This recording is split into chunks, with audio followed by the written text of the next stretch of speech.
Utility of book keeping किस किस को काम में आएगा? Now tell me, as owner book keeping तुमको किस रूप में काम में आएगा बताओ? बुक कीपिंग से जो एक्चुअली यूटिलिटी ऑफ अकाउंटिंग ज्यादा दिया है, तुम ओनर हो, तुम क्या जानना चाहोगे बिजनेस से? टेल मी।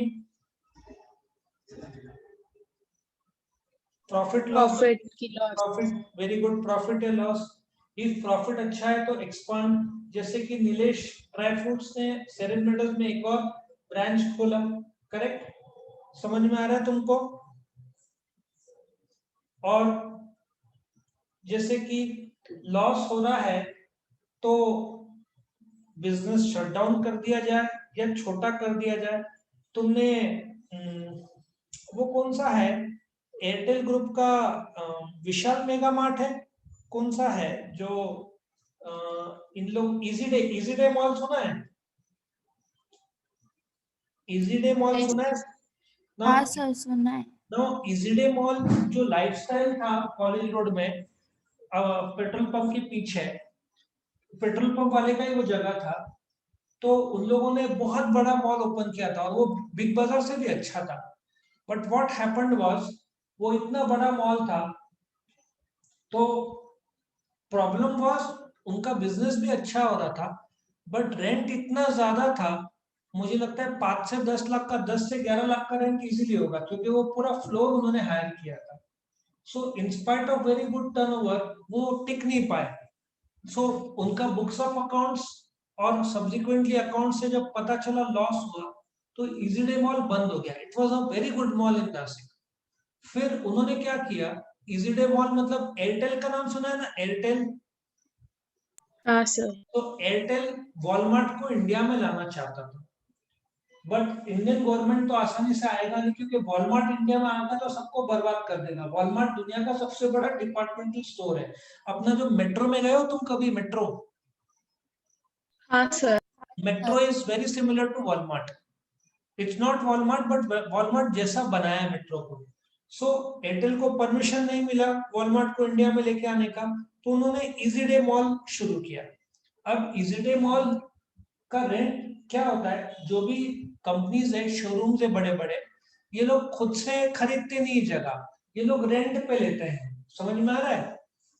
सबको समझ में आ रहा है? Yes sir. ये लोग क्या करते हैं, ये लोग अलग अलग सिटीज में धड़ाधड़ एक्सपांड करते हैं। खरीदेंगे तो इनको एक साथ 50 करोड़ 100 करोड़ लगेगा, रेंट में लेंगे तो 10 लाख रुपए महीने का ज्यादा से ज्यादा रेंट, तो उनको परवड़ता है, तो धड़ाधड़ लोग ओपन करते हैं। तो इजीडे मॉल लॉस में चला गया।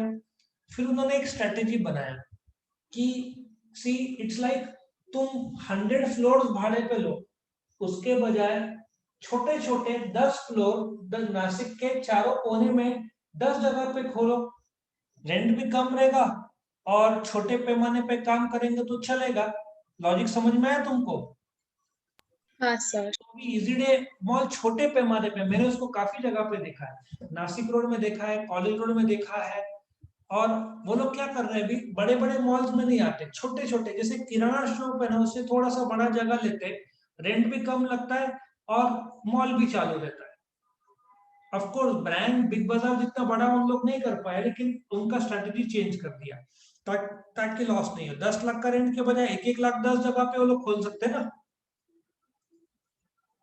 तो हाँ सर। ओनर्स जो है वो देख सकते हैं कि लॉस हो रहा है तो it's better to close down, और उन्होंने टोन डाउन वर्जन छोटा सा चालू कर दिया। Then next is management of an enterprise can plan, take decision and control over business activities. Now सबसे best example Reliance Industries Limited का लेते हैं। नाउ रिलायंस इंडस्ट्रीज लिमिटेड में कर्जा कितना था, कोई आइडिया है तुमको? कितना लोन था उनके सर पे पिछले साल? एनीबडी? 2,50,000 करोड़ का कर्जा था उनपे, 2.5 लाख करोड़, क्योंकि जियो जब लॉन्च किया तो उनको बहुत सारा कर्जा लेना पड़ा। स्पेक्ट्रम जब खरीदते हैं 3G 4G गवर्नमेंट से, तो वो बहुत महंगा जाता है। अब 2,50,000 करोड़ का तुम 10% भी करो तो साल का 25,000 करोड़, उनका नफा है 1 लाख करोड़ करीबन साल का। तो 25% इंटरेस्ट में भरेंगे तो कैसे जिएंगे?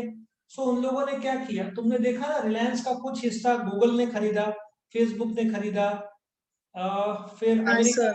सुना था ना, तो उन्होंने क्या किया, धड़ाधड़, जैसे क्या बोलता है, तुम्हारा एक फ्लैट है, फ्लैट का एक, तुम्हारा एक फ्लैट है जिसमें 50 रूम है, तो उन्होंने क्या किया भाई, एक रूम गूगल को दिया, एक रूम फेसबुक वाले को दिया, एक रूम सऊदी अरेबिया में किसी को दिया, एक दो रूम अमेरिका में किसी को दिया, तो उन्होंने ऐसा धड़ाधड़ पैसा जमा किया और अपना लोन जीरो कर दिया। लॉजिक समझ में आ रहा है तुमको? लॉजिक समझा? Yes sir. तो आज रिलायंस पे कर्जा है जीरो, उन्होंने पूरा कर्जा जीरो कर दिया, बिकॉज उन्होंने देखा लोन बहुत ज्यादा है और इंटरेस्ट का प्रेशर निरंतर बढ़ रहा है। सो उन्होंने, सीधी बात है ना, उनका दो उनका फ्लैट 50 रूम का मालिक हो गया 35 रूम, 15 रूम बेच दिया, लेकिन 35 रूम के तो अभी भी वो लोग मालिक है ना। तो ये स्ट्रेटेजी उन्होंने अपनाया। नेक्स्ट है investor. Investor can take proper decision whether to invest और नॉट। नाउ गूगल फेसबुक होशियार लोग हैं, वो लोग कब पैसा लगाएंगे, जब उनको कुछ दिखेगा सामने वाले फाइन अकाउंट्स में। तुमको समझ में आता है गूगल और फेसबुक ने क्यों पैसा लगाया? भाई रिलायंस इंडिया की नंबर 1 प्राइवेट सेक्टर कंपनी है, शेयर्स का जो मार्केट वैल्यू है रिलायंस का, वो करीबन 10 लाख करोड़ के ऊपर चला गया था। तो मुकेश अंबानी एशिया का रिचेस्ट आदमी है, और रिलायंस इंडस्ट्रीज लिमिटेड का, रिलायंस रिटेल, मैंने एग्जांपल भी लिया था कल एसपी में, जियो है। सो इतने सारे अंदर के अंदर कंपनीज है और इतना अच्छा स्ट्रॉन्ग बैलेंस शीट है, तो इसलिए तो गूगल इन लोग जो इन्वेस्टर्स ने पैसा लगाया, ऐसे कोई थोड़ी लगाता है। लॉजिक समझ में आ रहा है? तुमको एक स्टोरी पता है, वर्ल्ड का सबसे अनलकीस्ट मैन किसको माना जाता है? तुम शायद गूगल भी करोगे ना, मिल जाएगा अनलकीस्ट मैन वर्ल्ड का। सुना है तुमने स्टोरी? सुना है, नहीं सुना है? क्या sir? World's most unluckiest man, एक स्टोरी है, सुना है, नहीं सुना है वो? नहीं सुना है सर। एप्पल कंपनी का नाम सुना है? सुना है सर। एप्पल कंपनी, हाँ, अरे हाँ, तुम्हारा तो फेवरेट आईफोन ना। 3 लोगों ने शुरू किया था एप्पल। एक था स्टीव जॉब्स, एक था स्टीव वॉजनियक, और एक और था। अब क्या हुआ, तीनों ने पैसा लगाया था। 8-10 महीने होने के बाद में ना, जो तीसरा आदमी डर गया कि ये कंपनी चलेगा कि नहीं, उसने बोल दिया कि मैं एग्जिट करना चाहता हूँ, मुझे मेरा पैसा वापस दे दो।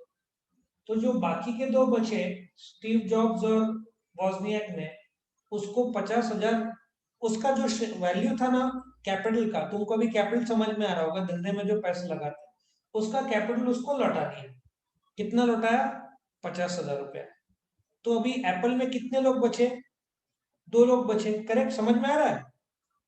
Yes sir. स्टोरी समझ में आ रही है? अब वो जो आदमी को 50,000 रुपया लौटाया, आज के तारीख में उस 50,000 रुपया का वैल्यू कितना था पता है? कोई गेस कर सकते हो कितना वैल्यू था? यदि उसने वापस नहीं लिया होता, तो आज उस 50,000 रुपए का वैल्यू कितना होता था, वो तुमसे मैं पूछ रहा हूँ। गेस करो क्या वैल्यू होता था? मिलियंस। सॉरी, कितना? मिलियंस में। मिलियन नहीं बेटा, 2 लाख करोड़। उसका 50,000 रुपए का आज वैल्यू होता, मिलियंस तो कुछ लाख बनेंगे, कुछ करोड़ बनेंगे। 2 लाख करोड़, साउथ अफ्रीका के कुछ देश से ज्यादा टर्नओवर उसका अकेला का, उसका वर्ल्ड अनलकीस्ट मैन माना जाता है। 50,000 रुपया now would have been valued at 2 lakh crore. 2 lakh crore. अपने इंडिया का जीडीपी उतना 2 लाख करोड़ है, पूरे साल में पूरा इंडिया का टर्नओवर 2 लाख करोड़ है, उतना अकेला वो मालिक होता। 2 लाख रुपए नहीं, 2 लाख करोड़। सोचो कितना वैल्यू होगा। तो उसने वापस ले लिया ना, तो इसलिए उसको वर्ल्ड अनलकीस्ट मैन माना जाता है, एप्पल का था वो इन्वेस्टर। फिर नेक्स्ट इज कस्टमर। अभी कस्टमर को फाइनेंशियल पोजीशन इसलिए भी, वैसे तो कस्टमर कभी देखता नहीं है, लेकिन एक कंपनी है शेवरोले, नाम सुना है तुमने शेवरोले का?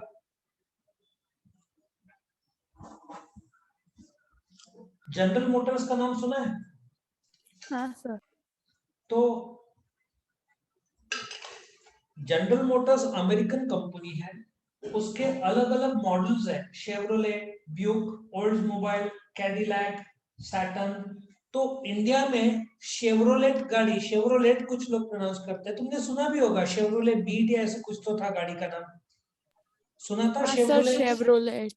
हाँ, हाँ शेवरोले या शेवरोलेट अलग अलग प्रोनाउंस अलग अलग है। वो कंपनी बंद हो गई इंडिया में, उन्होंने बंद कर दिया और अब छोड़ दिया इंडिया। वो अमेरिकन कंपनी है, उन्होंने जैसे ही बंद किया, जिसके पास 8 लाख की कार है, जो बेचना चाहता था, जिसका 1-2 साल बाद 3 लाख मिला होता, आज 1 लाख भी कोई देगा नहीं। सीधा हिसाब है, स्पेयर पार्ट्स कहाँ से मिलेंगे? तो कस्टमर को इसलिए देखना, शेवरोलेट कभी इंडिया में प्रॉफिट में नहीं आया, वो लॉस में ही चलते गए। वो इंडिया का मार्केट समझ, हालांकि उनके गाड़ियां बहुत अच्छे थे, ओपेल ये सब, लेकिन वो नहीं कम्पीट कर पाया इंडिया में। वो अमेरिका में स्ट्रांग है, लेकिन इंडिया में वो नहीं टिक पाया। सो बोलने का तात्पर्य है कि कस्टमर को भी जानना जरूरी है फाइनेंशियल पोजीशन की, भाई तू पैसा लगा रहे हो लेकिन कंपनी बंद हो जाएगा तो तुमको सर्विस कहाँ से मिलेगा? ठीक है। Next, government. गवर्नमेंट के लिए बहुत इंपॉर्टेंस है भाई इसका, क्योंकि तुम जो इनकम टैक्स रिटर्न के लिए फाइनल अकाउंट सबमिट करते हो, उसमें गवर्नमेंट को नेशनल में 12th को चैप्टर सिखाता हूँ, नेशनल इनकम। नेशनल इनकम पूरे देश का जो इनकम रहता है, आज ही कंप्लीट हुआ वो कंप्यूट करने के लिए काम में आता है, टैक्स कैलकुलेट करने के लिए काम में आता है। सो गवर्नमेंट को तो डेटा लगता ही है। लेंडर्स, अभी क्या होता है, तुमको यदि एचडीएफसी बैंक से लोन लेना है तो वो लोग बोलेंगे भाई पिछले 3 साल का इनकम टैक्स रिटर्न दो।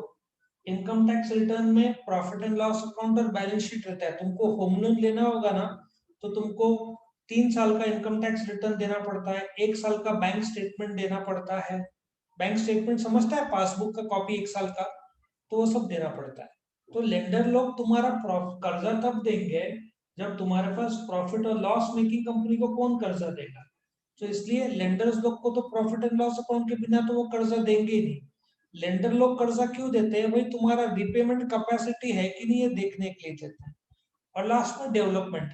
सिंपल सा हिसाब है कि इफ तुम्हारा परफॉर्मेंस अच्छा है बहुत बिजनेस का, business enterprise can achieve the business growth with the help of accounting. सीधा है तुम्हारा। अब नासिक में ले लो, नासिक में कुछ ब्रांचेस काफी खुले हैं। किसका लोगे? डोमिनोज। डोमिनोज नासिक में कहाँ कहाँ है, एनी आइडिया तुमको? एक तो कॉलेज रोड में है, बराबर है, एक सिडको में है रानीनगर में, दूसरा, तीसरा नासिक रोड में है, चौथा द्वारका में है, पांचवा if I am not wrong इधर है कि नहीं पता नहीं, सिटी सेंटर में। सो 4-5 तो डोमिनोज है। नो, कारण क्या है उन लोगों ने इतना फास्ट डेवलप किया, कोई बोल सकता है?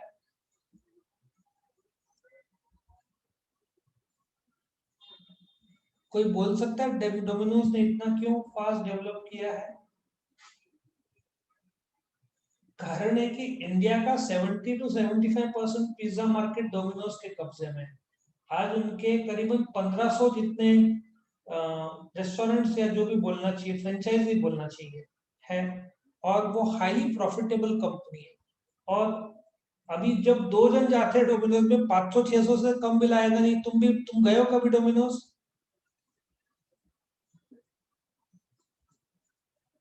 तुम गए होंगे ना डोमिनोज? हाँ ये सर। सब। तो बिल कितना आया होगा? 800-1000।